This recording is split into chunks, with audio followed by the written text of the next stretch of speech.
জামান শিমু আছেন। আয়েশা জামান শিমু, যেটা বলছেন জয়দীপ বাবু যে ভবিষ্যৎটা বাংলাদেশের এই মুহূর্তে আপনাদের সঙ্গে বিএনপির জোট করে ইউনূসকে তাড়ানো, তাই কি? ভবিষ্যতে বাংলাদেশে রাজনৈতিক দুইটা দল লাগে দাদা, এবং দুইটা দল লাগে, সেখানে আওয়ামী লীগ বিএনপি ওনারা যদি সমমত হতে পারেন দেশের স্বার্থে, জনগণের স্বার্থে, আমাদের স্বার্থে, তাহলে তো সুন্দর একটা বাংলাদেশ হয় এবং বাংলাদেশ হয়। আমরা একটা সুন্দর দেশ উপহার দিতে পারি সবাইকে, একসাথে তখন আমরা করবো। এটাতে সবাই সচেষ্ট হবে, যেখানে সবাই অংশগ্রহণ করতে পারবে। এখানে আমি একজন বাংলাদেশের নাগরিক হিসাবে এটাই আমার কাম্য।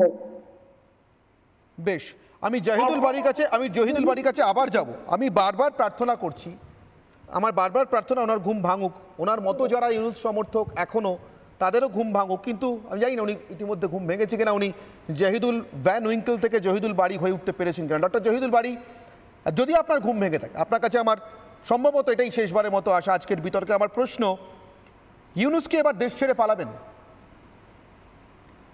কেন পালাবেন?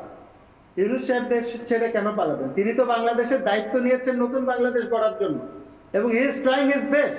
এবং বাংলাদেশে 20 কোটি মানুষ তার সাথে আছে, কে নেই? তার সাথে বিএনপি আছে, তার সাথে জামাত ইসলামী আছে, তার সাথে গণ অধিকার পরিষদ আছে, তার সাথে এবি পার্টি আছে, তার সাথে চরমোনাই ইসলামী আন্দোলন আছে, তার সাথে বাংলাদেশের সকল মূলধারার রাজনৈতিক দল রয়েছে। কিন্তু যুক্তরাষ্ট্র তো আর নেই। সকল মূলধারার, কিন্তু জহিদুল বাড়ি যুক্তরাষ্ট্র তো আর নেই, ডিপ স্টেট তো আর নেই, যুক্তরাষ্ট্র তো আর নেই। সব থেকে বেশি করে যারা ছিল তারাই তো আর নেই, কেটে দিয়েছে তো ইউএসএ এর টাকা। যুক্তরাষ্ট্র আছে কি আসবে না, সেটি তো গতকাল, ওইটাই তো বললাম যে গতকালকে যুক্ত নয়, আমি যুক্তরাষ্ট্র বলছি, ভুল শুনছেন, যুক্তরাষ্ট্র নয়, যুক্তরাষ্ট্র। বাংলাদেশের প্রধান সারির আপনার পত্রিকাতে এসেছে, সেটি আপনারা দয়া করে দেখবেন। ইলন মাস্কের সাথে ডোনাল্ড ট্রাম্প বসাচ্ছিল এবং মাননীয় প্রধান উপদেষ্টা ইউনূসের উপদেষ্টা মণ্ডলী ছাপানো খবর, ঠিক আছে, আপনি থাকুন ওই খবর নিয়ে। আমি আরেকবার সালাউদ্দিন শোয়েব চৌধুরী আপনার কাছে যাব। সালাউদ্দিন শোয়েব চৌধুরী, আমি আজকে পোল করেছিলাম ইউনূস কি এবার দেশ ছেড়ে পালাবেন? আমি একবার পোল রেজাল্টটা দেখব। ইউনূস কি এবার দেশ ছেড়ে পালাবেন? মানুষ কিভাবে রায় দিয়েছেন। প্রথমে ফেসবুকের রায় পোল করেছিলাম, 83%, 83% মনে করছেন হ্যাঁ দেশ ছেড়ে পালাবেন। এই রায়ের মধ্যে আমার ধারণা অধিকাংশই সম্ভবত বাংলাদেশের মানুষের, বাংলাদেশের স্বার্থের সঙ্গে সংশ্লিষ্ট মানুষের রায় আছে। 83% মানুষ মনে করছেন হ্যাঁ, না মনে করছেন ফেসবুকে 17%। এবার এক্স হ্যান্ডেলের পরিসংখ্যান একই রেজাল্ট, একই শতাংশের মানুষ এক্স হ্যান্ডেলেও মনে করছেন ইউনূস এবার দেশ ছেড়ে পালাবেন। ইউটিউবের রেজাল্ট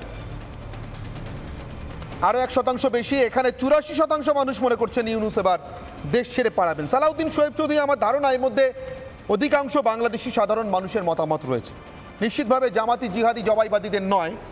সালাউদ্দিন শোয়েব চৌধুরী, আমার প্রশ্ন আপনার কাছে, আপনি কি একজন সাংবাদিক হিসেবে দীর্ঘদিন ধরে আপনার যে অভিজ্ঞতা, বাংলাদেশের আজকের যা বাস্তবতা, শেখ হাসিনা ঠিক যেখানে যে অবস্থায় বাংলাদেশকে ছেড়ে গেছিলেন সেখানে সেই অবস্থায় ফিরে আসার সম্ভাবনা আপনি দেখছেন? অনেক ধন্যবাদ অনির্বাণ ভাই। দেখুন, আসলে প্রথমত ইউনূসের পালানোর আর কোনো পথ নেই, কারণ ইউনূস অভিভাবক শূন্য।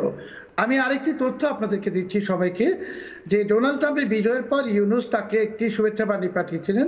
6 মাস হয়ে গেছে, নভেম্বরে নির্বাচন হয়েছে, তারপরেও অনেক মাস হয়ে গেছে। ডোনাল্ড ট্রাম্প কিন্তু সেই অভিনন্দনে কোনো উত্তর দেননি।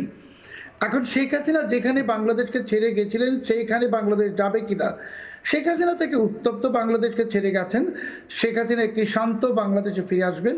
আর আমার মনে হয় যে ইউনূস যে বাংলাদেশের জন্য এখন একটা হেভি কার্গো, ভীষণ বোঝা, এটা তো আমার দেশের মানুষ এবং আমার দেশের যে সশস্ত্র বাহিনী ওনারা উপলব্ধি করতে পারছেন। আমার মনে হয় না যে আমার সশস্ত্র বাহিনী, দেশপ্রেমিক সশস্ত্র বাহিনী এই দেশের উপর একটি যৌথ সামরিক অভিযান হোক আমেরিকা এবং ভারতের এই জঙ্গি জিহাদি জবাই বাহিনীকে নিধন করার জন্য, এটা হলে বাংলাদেশের অনেক বড় ক্ষতি হবে।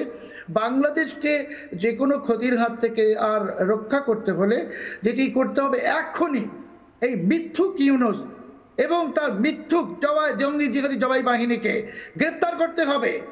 অপারেশন ডেভিল হান্ট এখন শুরু করতে হবে।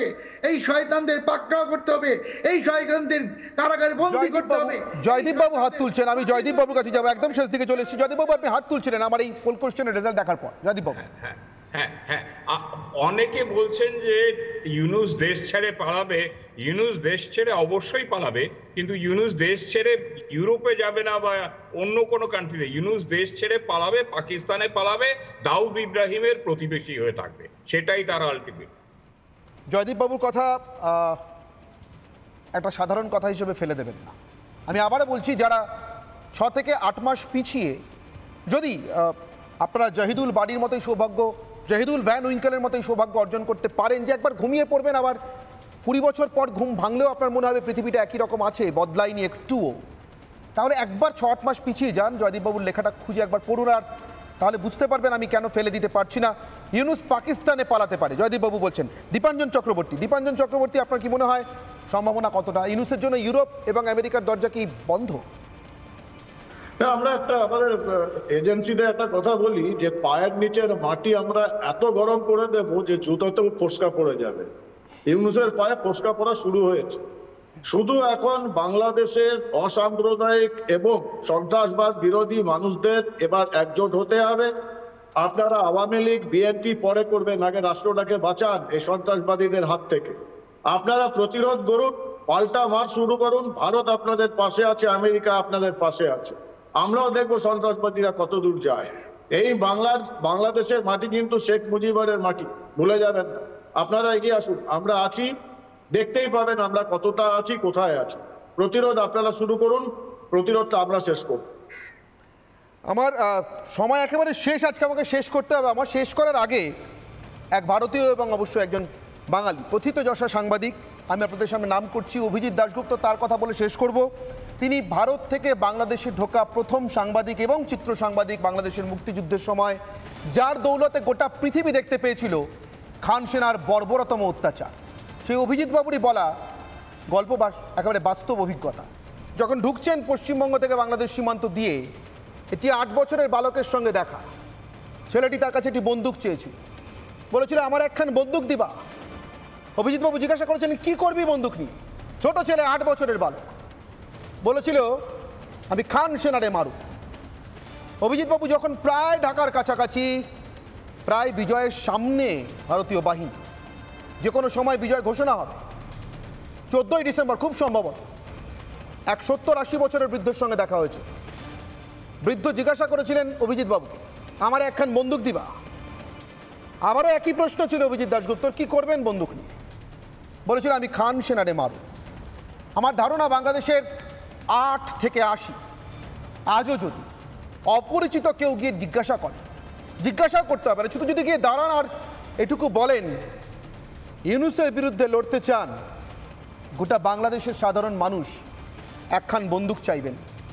কিন্তু আমার মনে হয় বন্দুকের গুলিও খরচা করা ইউনূসের মতো লোকেদের জন্য, তার সঙ্গী সাথীদের জন্য ভারী হয়ে যাবে। ইউএসএর টাকা তো আর আসবে না। ভারতের ক্ষেত্রে আমি আবার আগের কথায় ফিরে যাই, চিনির দানার দিন শেষ, গ্যামাক্সিনের অপেক্ষা করি। অনির্বাণের রবিবার এখানে শেষ করছি, সঙ্গে থাকুন রিপাবলিক বাংলায়।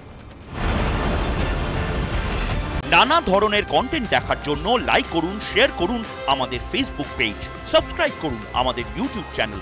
পাশাপাশি অন্যান্য ব্রেকিং নিউজের জন্য অবশ্যই চোখ রাখুন রিপাবলিক বাংলায়।